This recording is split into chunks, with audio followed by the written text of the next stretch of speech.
sometimes, you know. What else can we do when we're feeling low? So take สบายดีครับเจ้านึกสนวิสัยกามื้อนี้ก็ถือว่าเป็นหนึ่งใน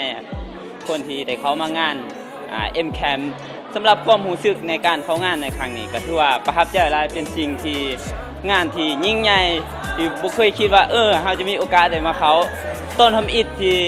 ความรู้สึกที่ข้าพเจ้าก่อนเขาก็คือว่าคิดว่ามันสิยิ่งใหญ่ขนาดนี้ก็คือว่าหลังจากที่ผ่านงานก็คือว่าเฮ้ยบ่อยากให้มันจบเพียงแต่มื้อนี้นี่นะอยากมันมีอีกมื้ออื่นหรือว่ามื้อต่อไปแต่ก็จังได้ก็แต่ข้าพเจ้าบอกเลยว่างานนี้คือว่าเป็นงานที่